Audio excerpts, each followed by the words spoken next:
بسم اللہ الرحمن الرحیم۔ مفتی شعیب اللہ خان صاحب کے بیانات کے لیے مفتی صاحب کے آفیشیل چینل کو سبسکرائب کریں اور زیادہ سے زیادہ شیئر کریں۔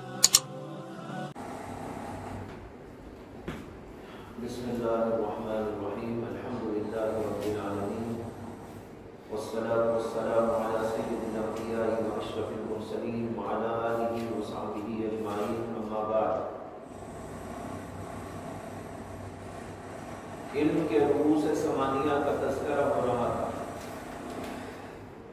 اس میں آپ کے سامنے 4 باتیں ذکر کر دی گئی۔ ایک تو علم کی تعریف، دوسرے علم کا موضوع اور غرض و غایت، اور چوتھے وجہ تسمیہ۔ اسی ضمن میں ایک بات یہ بھی سمجھ لے کہ حدیث کو حدیث جو کہتے ہیں اس کا ماخذ کیا ہے۔ اس کا ماخذ تو خود رسول اکرم صلی اللہ علیہ وسلم کی احادیث ہیں۔ نبی اکرم صلی اللہ علیہ وسلم نے اپنی متعدد احادیث کے اندر خود اپنی حدیثوں کو حدیث سے تعبیر کیا۔ جیسے یہ حدیث آپ نے سنی ہوگی، من حدث عنی بحدیث یرا انہ کذب فہو احد الکاذبین۔ اب اس کے اندر آیا من حدث عنی بحدیث، جو میری طرف سے کوئی حدیث بیان کرتا ہے،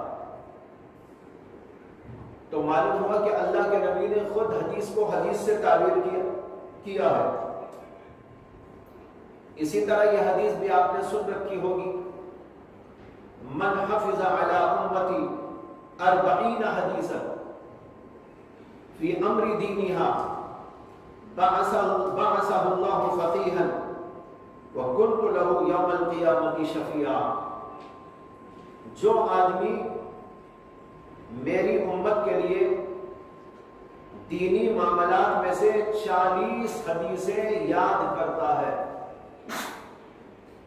اللہ مجھے قیامت کے دن فقیہ بنا کر اٹھاتا ہے اور میں اس کے حق میں سفارشی ہوں گا۔ اب اس کے اندر 40 حدیثوں کا ذکر ہے، تو یہاں حدیث سے مراد حدیث رسول ہے، تو معلوم ہوا اللہ کے نبی نے اپنی حدیثوں کو خود حدیث کہا، اسی لیے محدثین نے بھی اس کو حدیث سے تعبیر کیا ہے۔ یہ ماخذ ہے اللہ کے نبی کے اس علم کو حدیث کہنے کا۔ 5ویں بات رؤوس ثمانیہ میں سے ہے اس علم کی فضیلت اور اس کا مقام۔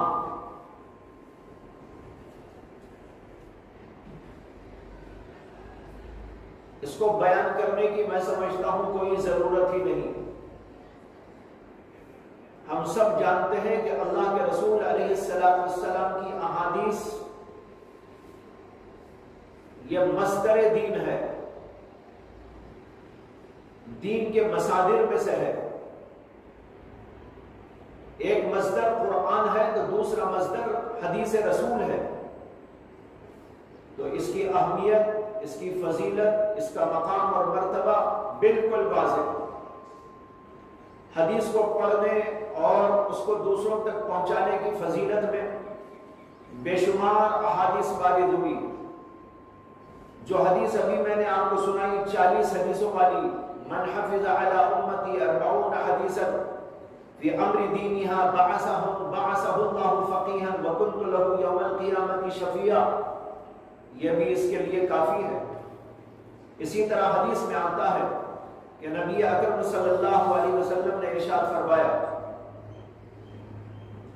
کہ جو آدمی میری بات لیتا ہے، یاد کرتا ہے، ذہن میں بٹھاتا ہے،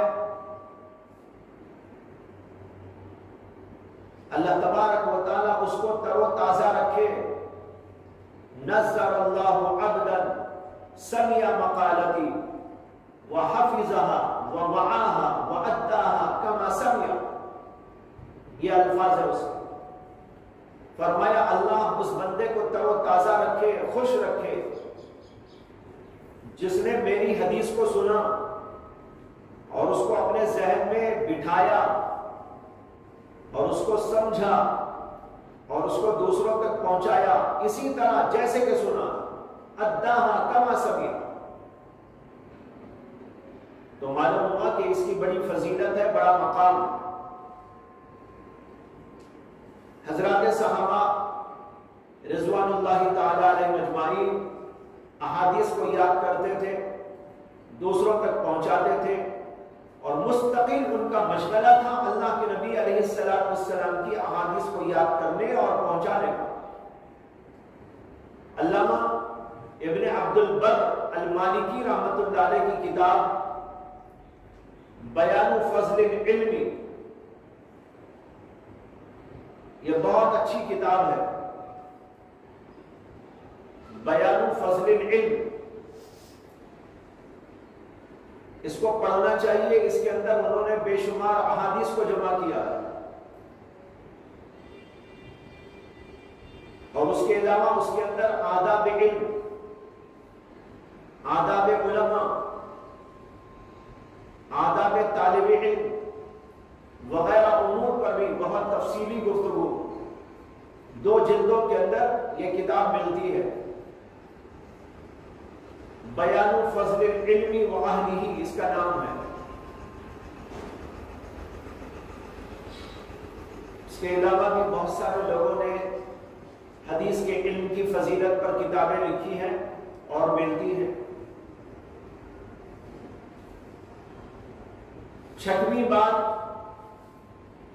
اقسام علم، جو علم ہم پڑھنے جا رہے ہیں اس علم کی قسموں کا بیان۔ علم حدیث کی بہت ساری شاخیں ہیں، بہت ساری اقسام ہیں۔ امام حاکم رحمۃ اللہ علیہ کی کتاب ہے علوم الحدیث پر، اس کے اندر انہوں نے حدیث کی بہت ساری اقسام اور اس کی انواع کا تذکرہ کیا، لیکن بنیادی طور پر علم حدیث کی 2 شاخیں ہیں۔ ایک کو کہتے ہیں علم روایت الحدیث اور ایک کو کہتے ہیں علم درایت الحدیث۔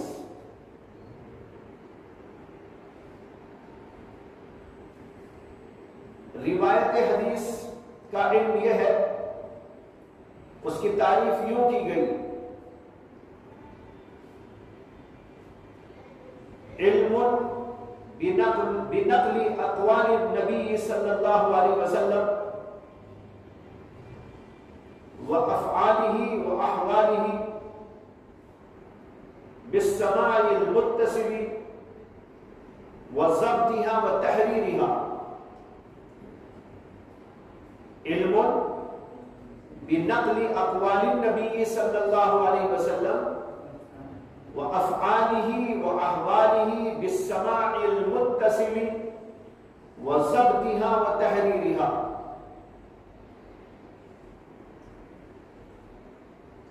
یعنی اللہ کے نبی علیہ السلام کے اقوال، افعال اور احوال کے نقل کرنے کا، روایت کرنے کا علم۔ بالسماع المتصل،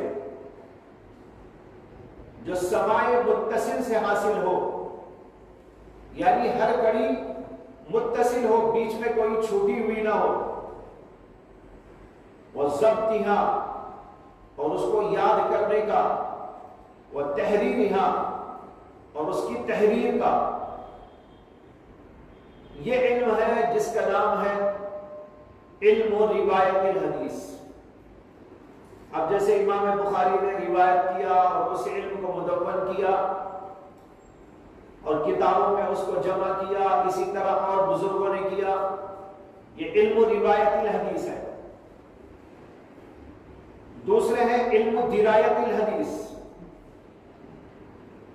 درایت حدیث کی تعریف یہ ہے کہ ہوا علم یتعرف به انواع الروایت واحکامها وشروط الروات واصناف المرویات واستخراج معانیها. هو علم يتعرف به انواع الروایات واحکامها وشروط الروات واصناف المرویات واستخراج معانیها. یہ علم ہے جس کے ذریعے سے روایتوں کی قسمیں معلوم ہوتی ہیں اور اس کے احکام معلوم ہوتے ہیں. راویوں کے شروط کیا ہیں، راوی کب معتبر ہوتا ہے، کب غیر معتبر ہوتا ہے، اس کا علم حاصل ہوتا ہے. اور اسی طرح مرویات کی کتنی قسمیں ہیں، یعنی حدیثیں کتنی قسم کی ہیں، وہ اس سے پتہ چلتا ہے. واستخراج معانیها، اور اس کے ساتھ اس کے معنی کا استخراج کہ ان حدیثوں کے اندر کیا مطلب بیان کیا گیا ہے، کیا احکام بیان کیے گئے ہیں، کیا اسرار و رموز اس کے اندر بیان کیے گئے ہیں. ان ساری چیزوں کو سمجھنے کا نام ہے علم درایت الحدیث.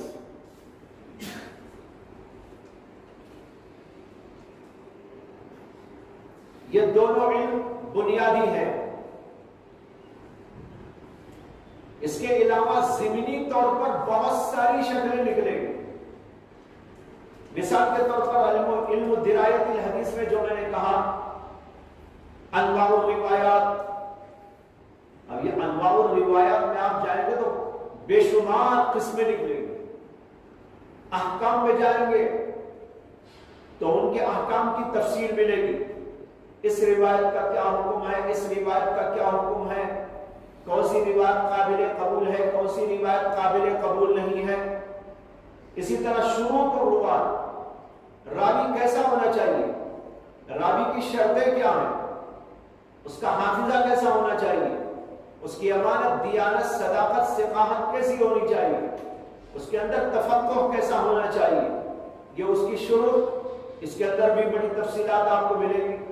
اور اس کے لیے تو مستقل کتابیں لکھی گئی جس میں بتایا گیا راویوں کے بارے میں بے شمار کتابیں.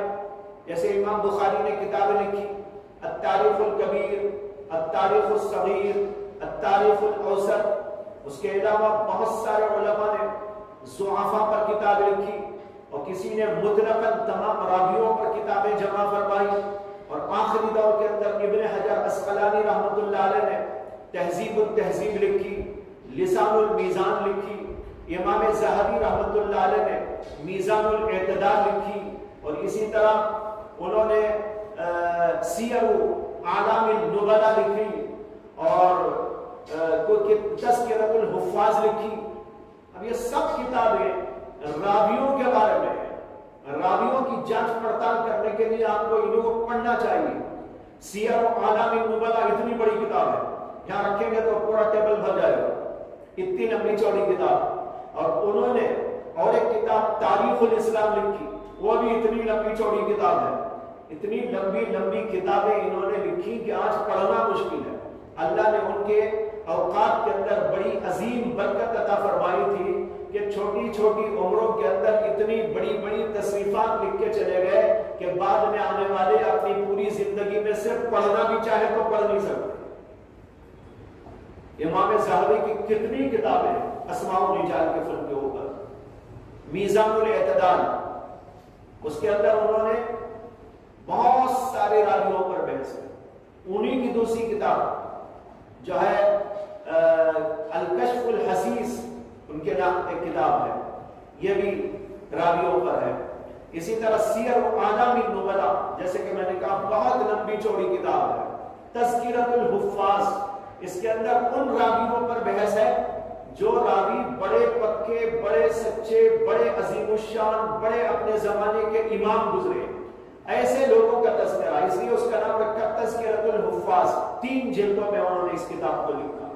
سیر و اعلام النبلاء میں بھی بہت بڑے بڑے ان کا تذکرہ انہوں نے کیا اور کئی جلدوں میں 8-10 جلدوں میں وہ کتاب موجود ہے۔